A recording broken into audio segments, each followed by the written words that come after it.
I'm so used to saying 53, 43. This is what I wanted to talk about today. Isaiah chapter 43, verse 1.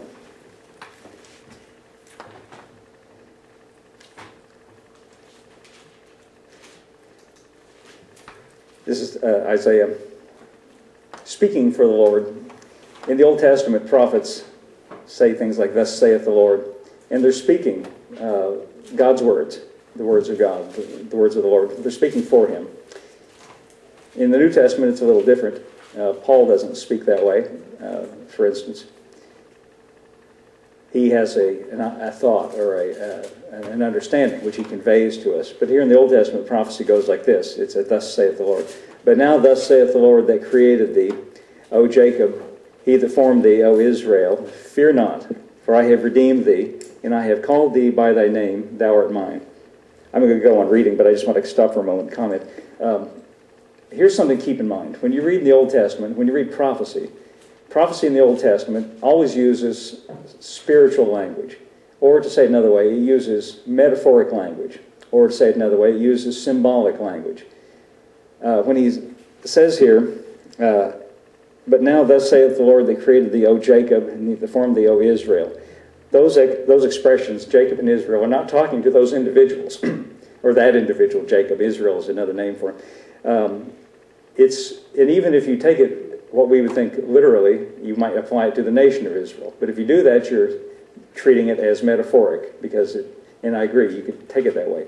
But it's even bigger than that. It's even more spiritual than that. He means symbolically those who are, let me read that again. But now thus saith the Lord that created thee, O Jacob, and he that formed thee, O Israel, fear not, for I have redeemed thee. He's talking to those who are redeemed. Now, before Christ came and redeemed us by his blood, it would be natural to read that as exclusively talking about the nation of Israel. But spiritually speaking, we could apply that to Christians as well. Paul makes this point when he's writing to the Romans. He said, those of the flesh are not counted for the seed, but those who are of the faith of Abraham. They are the seed of Abraham. The full understanding of that is he's talking to Christians, or to those of us anyone who is a believer, not exclusive of anything other than that. Anyone who's redeemed, this is what he's saying to you.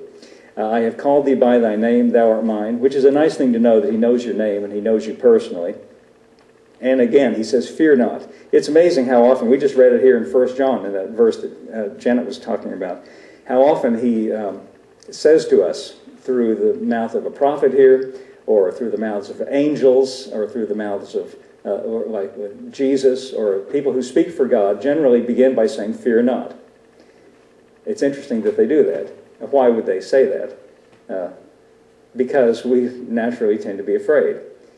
And the root of our fear, and John very succinctly pointed it out in 1 John chapter 4, very astute observation, because we fear, we have the expectation that we deserve punishment, so we would naturally be afraid of God. But this message says, fear not, I have redeemed thee, I have called thee by thy name, thou art mine. Verse 2, this is what I wanted to get to.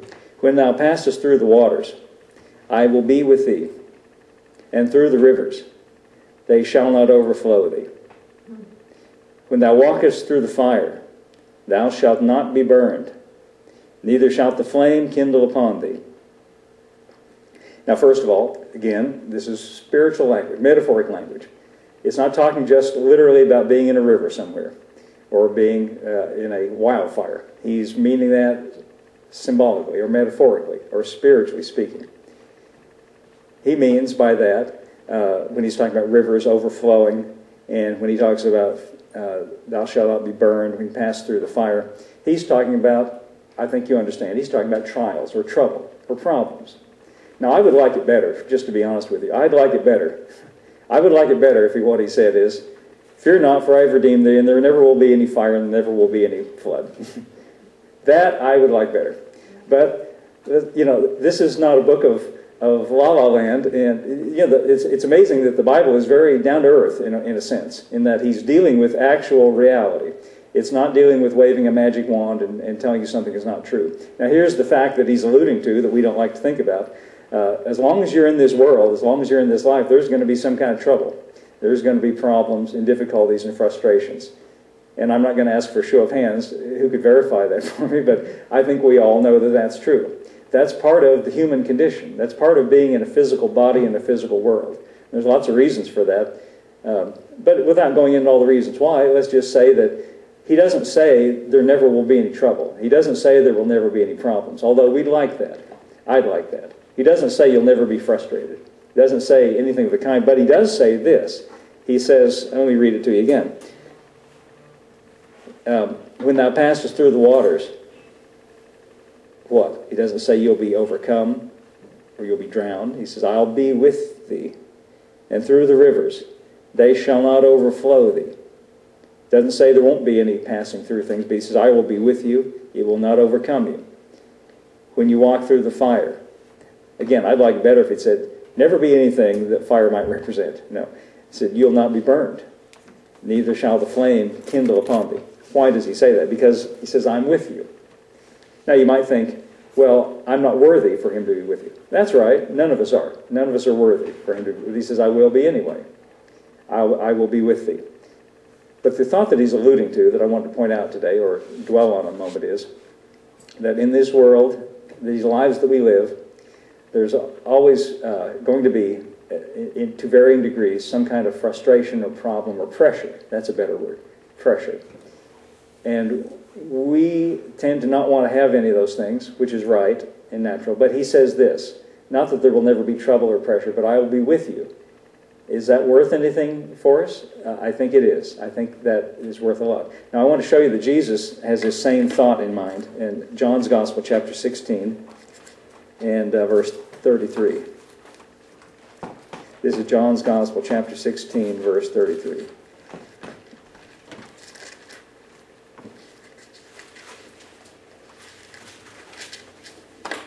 Jesus is, in chapters 14, 15, and 16, he's speaking to his disciples just prior to his going to the cross, to do his redemptive work at the cross.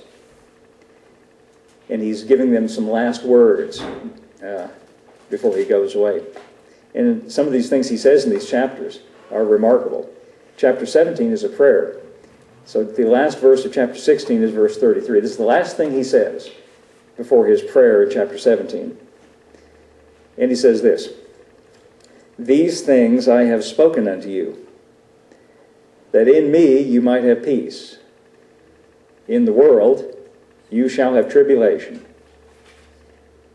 But be of good cheer, I have overcome the world. Now there's a lot of things he says in that one little short verse there. First of all, he says, in the world you'll have tribulation. Now that sounds very theological and religious, I think. If you look it up, the word just means pressure, just like we were talking about.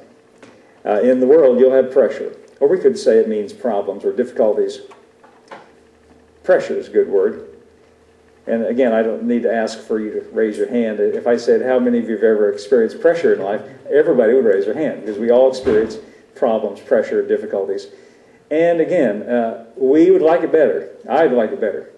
It would be grand. It would be great. It would be wonderful if there were no pressure, no trouble, no problems. I would love that, but I wouldn't be alive. I'd be in heaven. That's a picture of heaven. I went to school at a place in Broken Arrow called Rhema Bible Training Center, and the man who started that school was a man named Kenneth Hagin.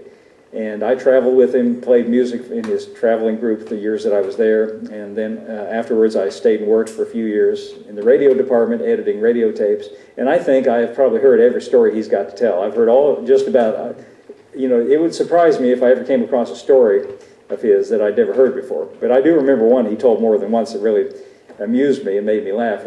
He said that in the early days of his ministry, of course he became famous later, but in the early days he would go around to small-sized churches, more or less like this one, and at the end of his message, he would ask people to come to the front. He'd pray for them individually. Now, it got to be the big crowds that came. He couldn't always do that, but in the beginning, that's what he did. So he would ask people individually what they would like prayer for. And he said in one particular church, a dear lady came up in the line, and what can I pray with you about, sister, he said. And she began to cry.